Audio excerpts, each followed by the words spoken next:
They say a good story is worth a million tales. Well, today we have one heck of a health transformation right here on the exam room. And welcome to the Exam Room Podcast, brought to you by the Physicians Committee. Hi, I'm the weight loss champion, Chuck Carroll. Thank you so very much for watching and downloading in more than 150 countries around the world and making the Exam Room one of the most consumed nutrition podcasts on the planet. And we get so much feedback from you, Exam Roomies, saying we want more stories on the show. We want more people who have been through the thick of it, because it provides hope and it provides inspiration. And today you're going to get both. And you're also going to learn that getting healthy is not always going to come along a linear path. And with that, we welcome an incredible story and an incredible person, Marita Marinelli, to the exam room. Thanks for being here. Thank you so much for having me here. It's my pleasure. I just totally stole your line about health not being a linear journey. Yeah. But knowing what I know about you and what we're going to learn here on the show today, your journey back to health has been anything other than a straight path. No, not even close. Yes, there's been a lot of ups and downs, and it's been a journey that honestly has taken place over 20 years now. So, top level here, we're talking ulcerative colitis, we're talking Epstein-Barr, we're talking thyroid cancer, but you basically have just been through it and then some. Take us back to when you were a teenager. I know you were very active, very healthy, and then what happened? Yes. So born and raised in New York City, grew up in Brooklyn from an Italian family, and I grew up, I want to say, very regular. I was very active. I was a dancer. I was a performer since the age of 3. So my whole life was dancing and being on stage. I used to do competitions. And it took me all the way through college, and it was actually right post 9/11. We moved from Brooklyn to Staten Island, and throughout that year, there was just some, we'll say, stress in my life for various reasons, both personal, globally. It was a difficult time, and that was the time period where I started to see some symptoms in the bathroom. And, had what I thought was a digestive, a stomach virus that lasted more than a week. And you're going, okay, well, when is this going to clear up? Obviously, it's not some bad food. I was 19 years old, and I insisted to my mother, I think I need a colonoscopy, and she thought I was crazy. At 19? At 19, wow. Like I know what I'm doing. And, I was labeled as being very dramatic. So I think, it was also very healthy and very strong, and never had a health issue growing up. So for me to come out and say, I think I have something serious and I need a colonoscopy is kind of like, are you sure? We ended up getting that. At the time, doctor found a little bit of scar tissue, and he said, well, maybe it was nothing. I hope I never see you here again. Well, 6 months later, I wake up, I'm in the dorm rooms, and I wake up in the middle of the night, and I go to the bathroom, and it's a toilet bowl of blood. Oh, no. So I panic and call my mother. I'm bleeding, like this is serious, like something's wrong. We go to another colonoscopy, and I wake up from this colonoscopy, and I'll never forget this. The doctor said, I have good news for you. He used the word good news for me. You don't have Crohn's disease, you have ulcerative colitis. I was like, okay, I had no idea what that meant. I didn't know what Crohn's disease was. I didn't know what ulcerative colitis is. But he seemed to think that was the lesser of the evil and that this was okay. So we know that, Crohn's disease affects more of your digestive tract. The Western medicine says, well, with ulcerative colitis, we could just take out your colon and then that, you're cured. You're all good. I woke up and I said, I don't care what you're doing. You're not removing my colon. That's not happening. So at 19, I made a decision that I was not having surgery for this. I knew the effects of having a colostomy bag. I couldn't imagine that was my life. I was like, I don't want to live if that's the way I'm going to live. I mean, especially at 19, when you're looking at having your whole future ahead of you. Right. Finding the right person to settle down with. Oh, by the way, I have a colostomy bag. Yeah. I'm not even joking when I say, Did that run through your mind? Like, how am I ever going to find the right person when I'm saddlebagged with this? Definitely that was part of it. At 19, I just wanted to get back on stage. I was like, no, I am a dancer and this is who I am. Like, if I identified as that. So if I wasn't dancing, if I wasn't performing, if I wasn't expressing my body through movement, then I'm not living. So that was the biggest motive. I mean, there were so many things that run through my, Sure. having a baby, pregnancy, and so forth. But, I was 19 and just wanting, I was like, no, I have high hopes for myself. There's big goals and this is not one of them. And especially for me, that didn't seem like the issue. And I'll tell you the second part of the story. So, I get put on some ulcerative colitis medicine, some prednisone. A year later, I end up in the hospital for a good 2 weeks. Why? Well, going through this medication and it's not working and I'm not getting better, I noticed this pimple on my leg. And I'm like, oh, that's kind of gross, but it was growing. So this pimple grew to the size of probably a silver dollar, and it was enlarged and it just turned completely black, and then it burst where there was like basically a hole in my leg, like next to my ankle. So I have a fever. I'm like, okay, this is an infection. We're going to go to the emergency room. Go to the emergency room, and they say, this isn't it's infected, but this is part of your ulcerative colitis. It's something called pyoderma gangrenosum. So I'm now 20 years old, and I have lesions on my limbs. I developed 3 more of those. One of them was on my arm, my back, my leg. They're very painful. But the one particularly next to my ankle, they were very concerned about because it was very close to my ankle bone, and if it gets deeper into your ankle bone, then the risk was an amputation of your leg. Well, now, they didn't actually tell me that at the time. The hospital that I went to, my family is in the healthcare practice. My uncle was the head of the anesthesiology department at a big Brooklyn hospital. So I went to that hospital to make sure that I was getting proper care. He had me seen by the head of the gastroenterology department there, and he was just involved with these conversations. Knowing how anxious I was, they didn't tell me how severe my colitis was during that time, me or my mother, because they, just whatever they needed to do to keep me calm.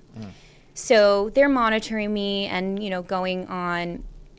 I'm on high doses of prednisone, like 280 milligrams intravenously. I blow up like a balloon. My face is like this big. My body is like this big. My stomach is out here. I look like I'm pregnant. I somehow survived this, and you think I'm still have done 0 diet change at this point, because that wasn't enough of a lesson to learn. Very stubborn little woman at the time. But so I got out of that. I survived that. But I knew that my colitis was systemic. So automatically that told me, well, removing my colon is not an option, because how is that going to prevent systemic inflammation? Right. I didn't know anything about anything. This was just me putting my common sense together. So, a year later, I'm barely getting through college. Something else happens. I started to see conditions, and I'm on the ulcerative colitis medicine that they gave me at the time, and I start flaring again. This time put me into the hospital again 2 weeks at a time. I'm like, okay, juice me up on that, steroids, but it wasn't working. Like the first time I did it, the prednisone worked a lot because I had never been on it before, Right. But the second time it just wasn't giving me that burst. When you went back in, did you have those lesions again, or what kind of symptoms were you displaying at that point? I did not have the lesions on that second time, so this was just going to the bathroom 20 times a day. Right. Diarrhea, blood, not being able to eat. And that was the scary part, because I didn't know what to eat. The first time I was in the hospital ordering from the deli across the street, and I would have like these big tuna sandwiches on these bread. And if someone took my sandwich, it was a whole thing. It was a whole thing, Yeah. Just me being very anxious about all that. But the second time, I didn't want the tuna sandwiches. I don't know what it was, but I was like, I don't want this. I don't want anything. Everything was making me feel sick. And that is when I was handed a book from a woman from the Crohn's and Colitis Foundation of America. And it just so happened because where do you go? The Crohn's and Colitis Foundation of America. But they connected me with this woman who was in Staten Island at the time. She was my age, and she said, I'm reading this book called Controlling Crohn's Disease the Natural Way, written by Virginia Harper. So I read this book in the hospital room within like a day, and I'm just going, this makes sense. It talked about her journey through healing Crohn's disease through a macrobiotic diet and lifestyle and so forth. I mean, it was so much more than just the diet, but the whole philosophy of how she how she ate and why she ate, when she ate, and her whole journey talked about, getting pregnant, that, her, when she was young, she had this, the doctors say she can never have kids. She ended up having 2 kids, 2 very healthy kids, very healthy pregnancies, and she's still living a wonderful life today, and she's now one of I call her my macro mom. I think, hold on, Yeah. there may be some people watching or listening right now who aren't really familiar with what the macrobiotic diet is. So what are the principles of it? So in a nutshell, the macrobiotics, how I describe it, are food energetics, where you eat a certain food and it will give you either like an expansive or contracting reaction. So you want to, our American diet is basically in ultimate extreme energies. You don't say. You don't say. Where you have your meats, and then when you have with your meat, maybe some potatoes, and then also maybe a cold beer or something like alcohol or sugar. So meats and sugars are probably one of the most extreme foods that you can have, and it makes sense that you crave them because they're complete opposite of each other. But when you have something so extreme, it's like a tug of war being pulled so tight and like you're gonna break, you know, and you're putting your body under that type of physical stress. You put your organs, you're dealing with acidity. There's a lot of different components to it, and there's a lot of details into macrobiotics, but the easiest way I can say is eating balanced diet and eating a variety of things that give you that kind of you hitting all the parts. So you have your proteins, you have your carbohydrates, your starches, you have your things that help break down the starches, break down the proteins, healthy fats, seeds, so forth. So you just have a little bit of everything, and it's kind of eating this beautiful, perfect plate. Gotcha. So no tuna sandwiches, nothing across the street from the deli anymore. Like, no. We're cleaning things up. Yes, Okay. 100%. So I read this book, but here was the problem. At 20 years old, I had the appetite of a 5-year-old. Uh-oh. So Picky eater? Very picky eater. My diet was pasta with cheese and a side of cheese and some more cheese on top. And You're Italian. You come from an Italian I was family. Italian. Like, what are you going to do? Yeah, 100%. With your tomato sauce. My favorite was my grandmother's chicken cutlets, pounded, breaded. You put cheese and you put egg in it to, just the harder things you can get. I loved hard baked foods and a lot of wheat. So this was my staple. I don't think I ate a single vegetable growing up other than broccoli. Well, the tomato sauce has to count, at least, according to the USDA and in the schools, that counts. Ketchup counts as a vegetable, for goodness sake. I know, in the school system, for sure. It's horrible. Whatever. Side note, anyway, as you were. No, so I had to train my body to like these foods. I never ate grains. I never ate rice. I didn't know how to make rice. I had to turn to my mom and go, how do you boil rice? I had no idea what I was doing. So there was a lot of studying, and I ended up putting myself in, studying with Virginia Harper. She was my first counselor. She was the first person to introduce me to this, but I really wanted to go full on. Right on. So I ended up going to the Cushy Institute, which is the Macrobiotic Educational Center that used to be in Beckett, Massachusetts. Unfortunately, they closed down in 2015 after Michio Cushy passed away in 2014. He was a legend, and he was the person, more of like the father of macrobiotics, who helped bring it over to the United States in the 1950s.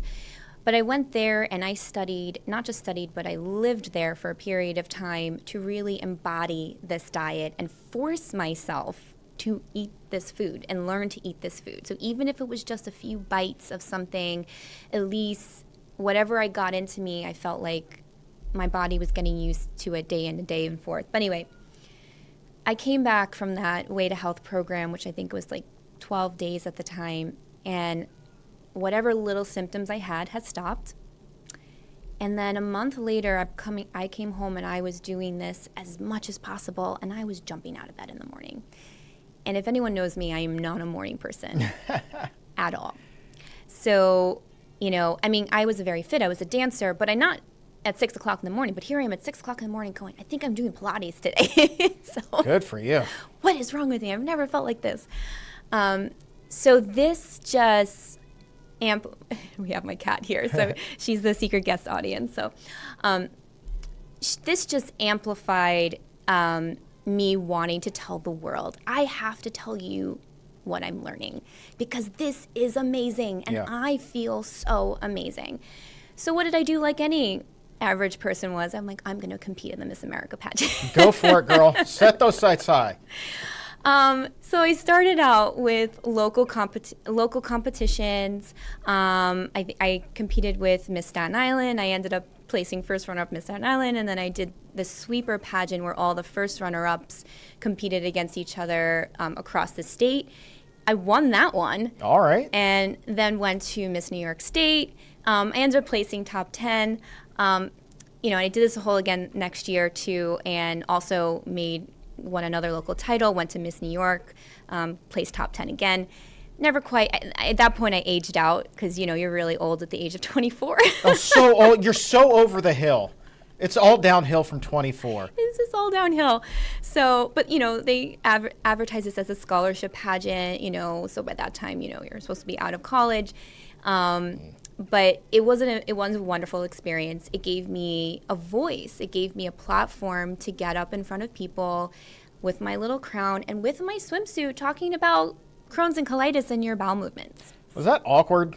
I mean, so here you are in the swimsuit and you're talking about bathroom goings on. Yeah, we tried to avoid specific details, but just being, I remember being a speaker at the Crohn's and Colitis Foundation of America.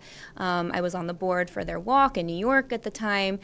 They all know what you're going through, so that was an organization that I supported. You have to do what you do. I was just so proud to be there. Absolutely. And I at that point, I stopped my medication as well. I mean, it took time, but I weaned off whatever they had given me as a staple medicine.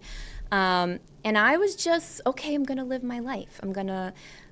But being the ambitious, 20-something-year-old in New York City, I went for the highest of stressful jobs and, the things that really, I pushed my boundaries a little bit, because why not? Yeah. I think that's kind of your nature, though. You did something that was a lot of people would consider extreme, going on the macrobiotic diet. You competitive dancer, trying to make Miss America. Those are not easy things. So easy seems boring to you, I'm guessing, right? Yes. You just do not take the path of least resistance. You want to run through as many walls as possible. Run into the fire. Yeah. If you get burned, well, I learned my lesson, I think I took that platform and also said, well, whatever mistakes that I made, I talked about to people, especially young women and young teenagers at that time, to say, well, I already did that for you, so you don't have to do that. I figured that out.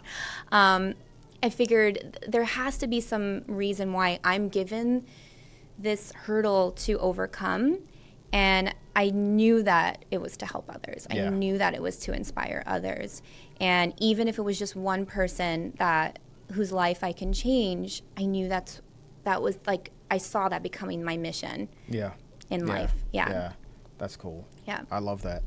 All right, so you take this ultra stressful job. You're at the old age of 24, maybe 25 at this point. what begins to happen? So you've reclaimed your health, but I'm waiting for another shoe to drop, perhaps. Yeah, so I had a lot of good years. I ended up working for New York City Ballet for almost 8 years, on and off. I ended up running their events. Nice. It was amazing. That was a stressful job. You know, you're dealing with 60 plus hours a week. You're dealing with a lot of high-end clients, celebrities. You know, just you have to be perfect. And I remember my boss who hired me had said, you know, there was a lot of people who applied for this job, and do you know why I hired you? I'll never forget this. And I was like, I hope I was qualified. And he's like, no, you were very qualified. She's like, but also you had the ability to juggle a lot of things at the same time. And like you said, you know, she saw in me the ability that I didn't just want a job. I wanted to do the pageants. I wanted to fundraise for the pageants. I wanted to like start my own organization. I wanted to do all these things. And that was a big reason what she saw in me, that I wasn't just going to settle for mediocre, that I was going to keep pushing. So she was an amazing mentor at the ballet for a few years. We'll fast forward to 2000, I guess 11, I was on the Incurables. They did an episode on me. That aired in 2012, and it was right after a time where I had a huge heartbreak in my life. Uh-oh. Yeah. Uh-oh. And like a huge heartbreak.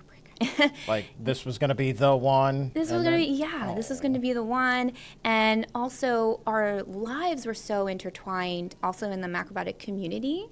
And everyone like knew me with them and so forth. And it was really hard. And it kind of came to me as a shock at the time. And also like it wasn't just the loss of the person in your life, and a lot of, like, I think women can attest for this. It was a loss of everything else that I had dreamt up, and like the direction of what I wanted to do and where I saw my life going. It was like a blank slate after that.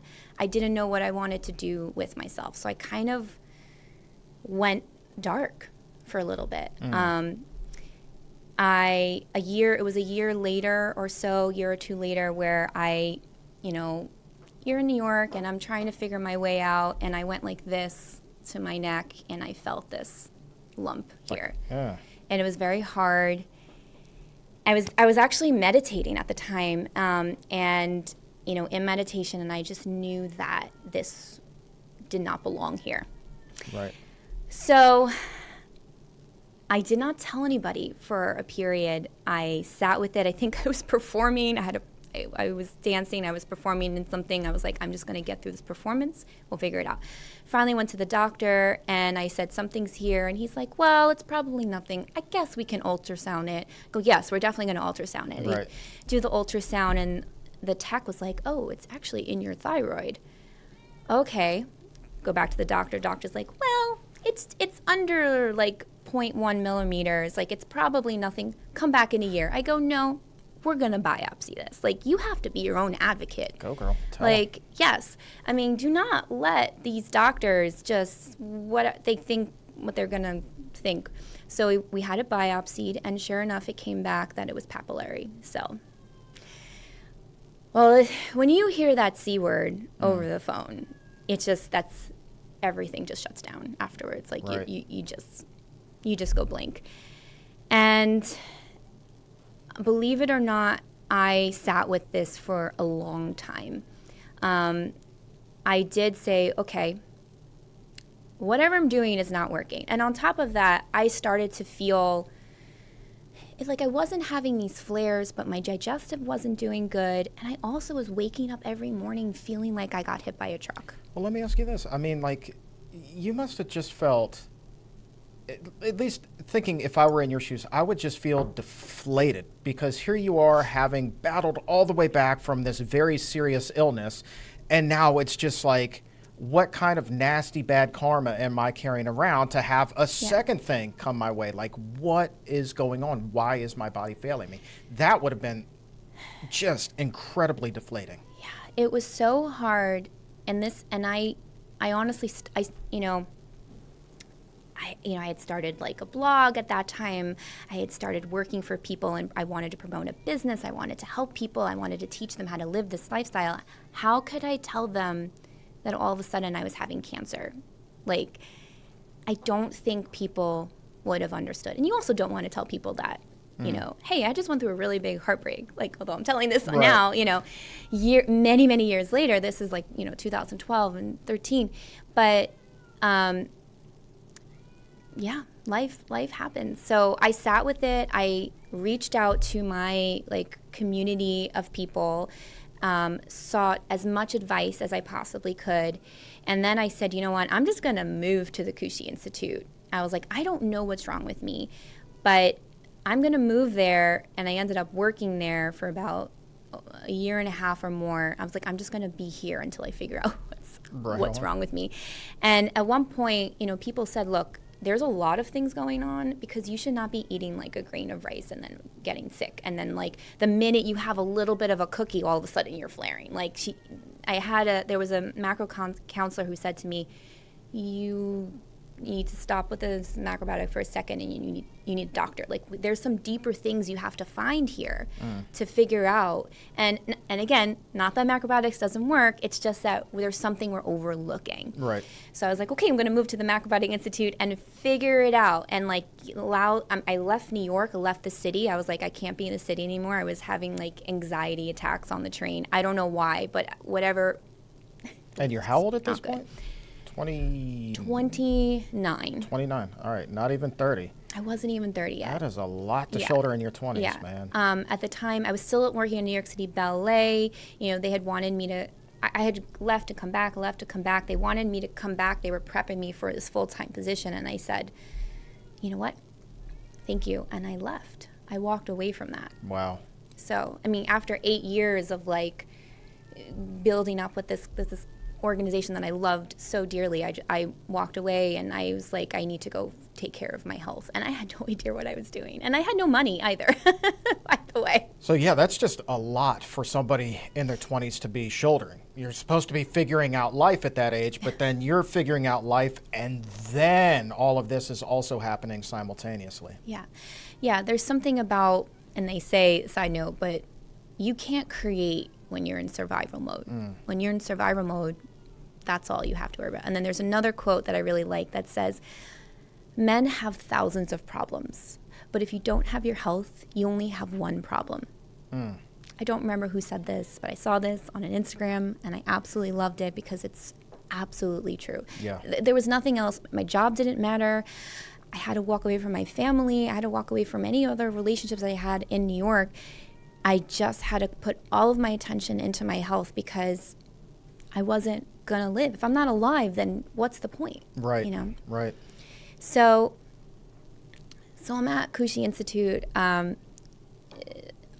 lot happened. I can't say this. There was a linear path. Right.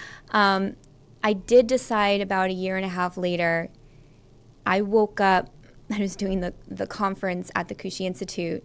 Of course, because I couldn't just go to the institute and just sit there and rest. No, I had to say, I'm gonna take over the organization for a little bit. I'll run your summer conference, and which is basically like the cruise now, but on land. So I did that, and it was the first day of a 2-week conference, and I woke up this morning, and I remember this, and it just came to me that said the thyroid needs to come out, or the nodule needs to come out. I did not tell anybody, not my family, not a friend, nobody, for 2 weeks of this conference. And I knew that whatever sign had come to me, that this was my decision. Because the doctors tried to scare me, counselors tried to scare me, I sought help wherever I can go. And right. But if I listened to someone else's advice, I knew, just me personally, that I was never going to be okay with that. Right. If I took my thyroid out because like my doctor or my mother or my family said so, like I was always going to resent whoever it was that told me. It had to come from me. And I knew that in time I was going to get that sign if that was what needed to happen. Right. So I was in a happy place. I was really excited about this event. I was feeling really good. I wasn't flaring. I was doing well. And this is when the sign came to me, and I said, okay, I will do that. So waited till 2 weeks after the conference, and then finally like made arrangements, called the doctor and said, okay, I'm ready to have the surgery. I made him promise that he would only take out half, the left half, so I still have my right. And fortunately, I still have all the parathyroids, which is really important going forward, especially for women, for your calcium production. They had taken out a few little lymphs, and they tested those. Everything came back negative. So, and I'll never forget this either.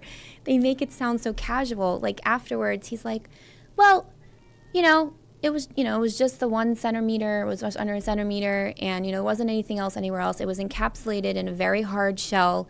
He's like, I guess we'll call this stage 1. I guess. It's careful.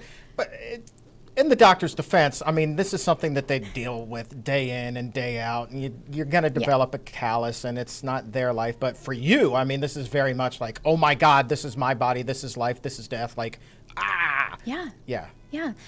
And I wish I would have done, there's a lot more research nowadays for thyroid health. And again, this was like 2014.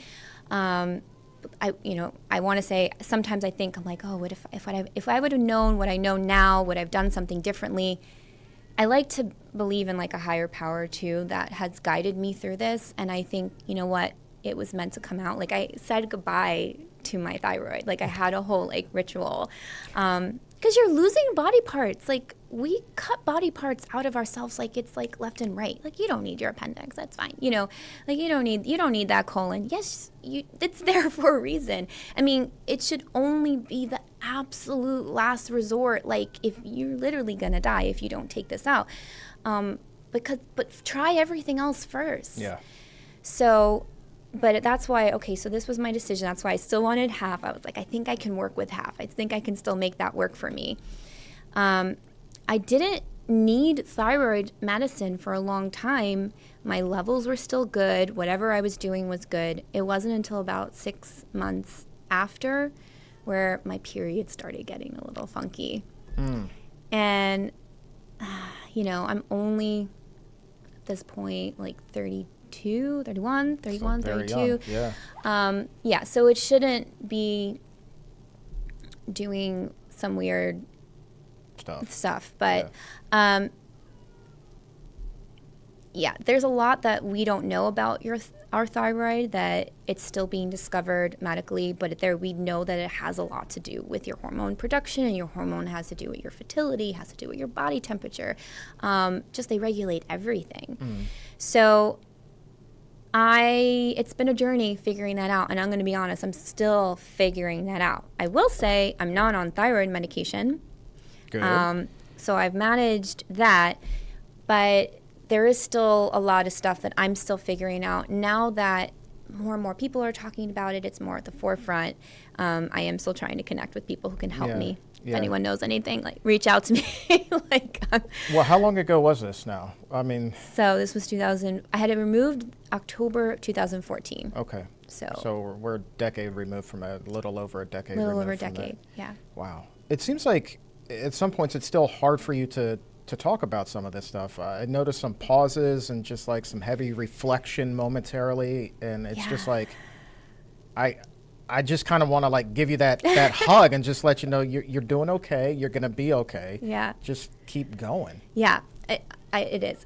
Yes, this is the first time I am talking about this, not alone publicly, because I guess that's how I do it. Go big or go home. I haven't even told, like, there's like friends and so forth or acquaintances that I haven't really told the full story to. Yeah.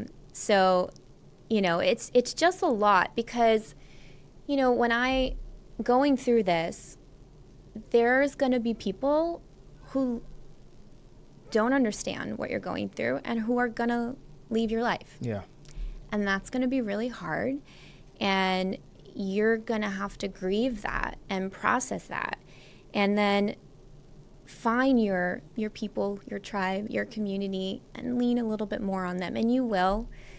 For me, I think what's made my journey so hard was that was always a really big challenge for me. Yeah. And it was so hard. The heartbreaks that occurred, they weren't just like romantic. They were from some of my own family, some of my like very close friends, very people I just cared about so much that I had to like let go of.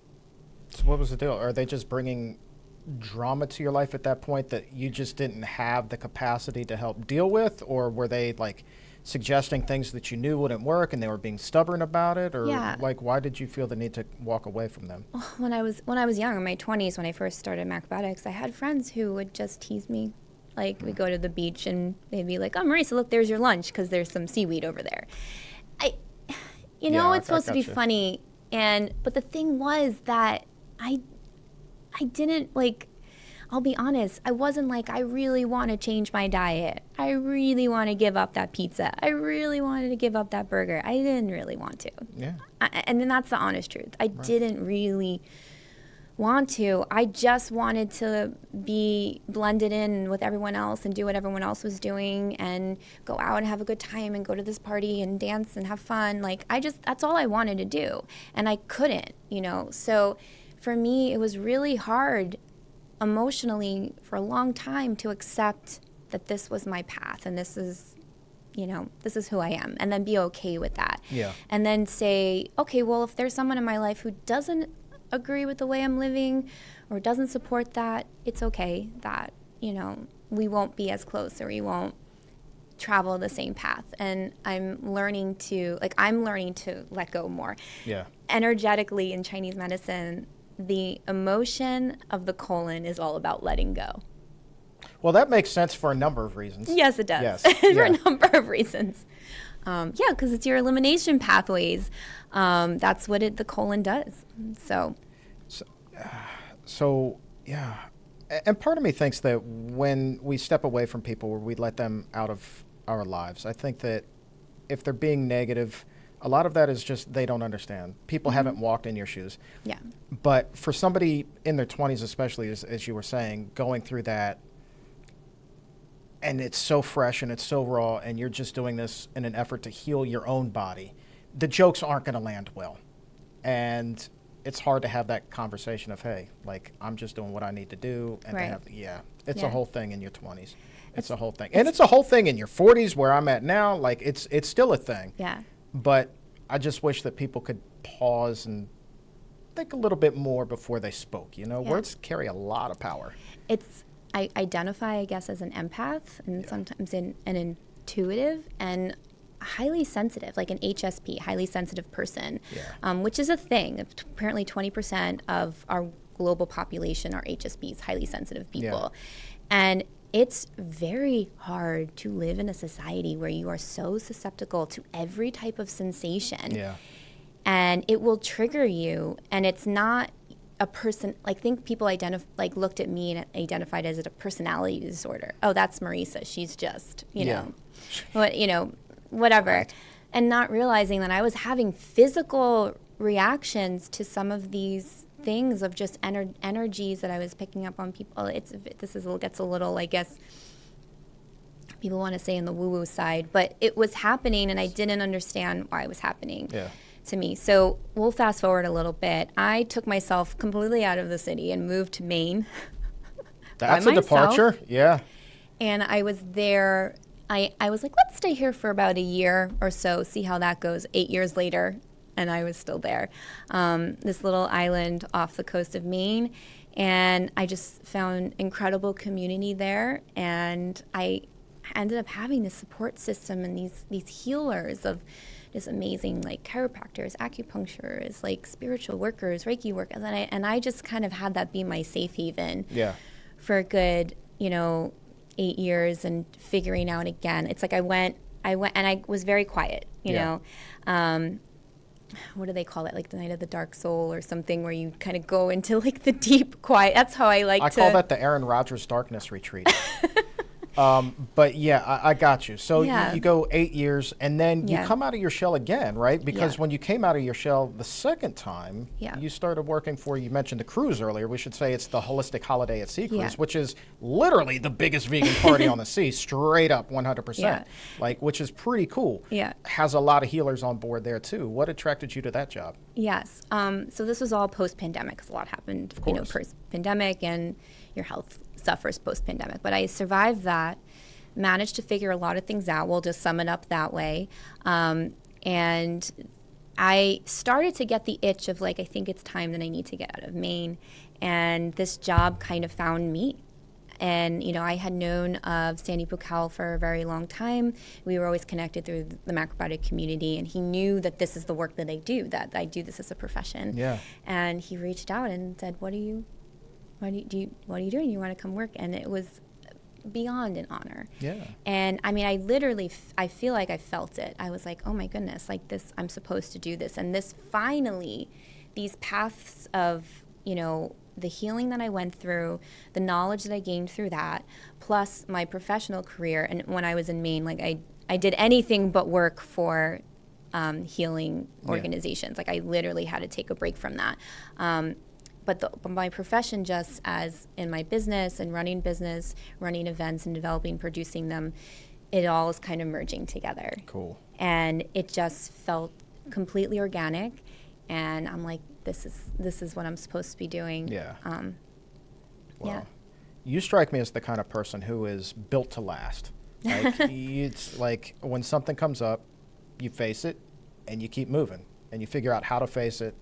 And it's not always the easiest path. It's not always the path that the majority of people would take, but it's your path. Yeah. You find what's right for you. And that's, how you move forward. I wish that more of us had your kind of internal intuition, shall we say. But I really do appreciate you taking the time to speak with us today. I wish we could have talked a little bit more about, trading in those tuna sandwiches for more macrobiotic, getting into more of the diet side of things. But I think that even though you're still figuring some things out, you definitely have a bright, healthy future ahead of you, and a passionate one at that. And I think that for where you are right now, you're definitely in the right space. Yeah. I do just want to add that, see, a lot of people will say, oh, it's just you because you're different or you're special. And I'm not. I'm just your average person who had to work for this. And I really want to just say that I believe that anybody can find that. Anybody can you can make a decision every single day to change your life from the point that you're at. And change it again and then change it again, no matter your age. And I'm 41 right now. And let that, be an example of like, I'm still going and I'm still learning and I'm still making decisions of what is the best for my life in this moment. And that will change. It might not be what I did yesterday might not be the right thing tomorrow, but you can learn that. And I do want to leave with that. I want to make sure people know that. Yeah, I love that. I say the same thing. It's like the success stories that come on the show, not Superman, not Superwoman, just human beings. And we all have the same abilities. Yeah. So I love that. And by the way, you don't look 41. You do not look 41, so keep it up. So, the diet, the lifestyle, the exercise, there's a lot of things and I'm still doing, I'm still active to this day. I think I remember we were saying, why just settle for, you're just going to, I want to be able to walk. No, I want to be able to climb. I want to be able to run. I still want to be able to dance. Why do we have to reduce ourselves to limited activity when we get older, Nah. We don't. Nah, we don't. Daggone right we don't. It's your life. It's my life. It's our life. Like, let's live it the way that we want to live it. Can I say that if anyone does want to come on the cruise, holla. We're sailing to Alaska in September. That's the first time, right? Yes. August 31st through September 7th. This is the first time we're ever going to Alaska. Cool. And then we'll be in Caribbean next year again from March 7th through the 14th. So giddy up. Yeah. Tickets on sale for everything already? HolisticHolidayAtSea.com. Registrations will open in mid-May. So depending when this is airing. That sounds like a lot of fun. Yeah. All right. Come sail the healthy seas. Yes. All right, Marita, thank you. What a story. Thank you for sharing. Thank you. Thank you for having me, Chuck.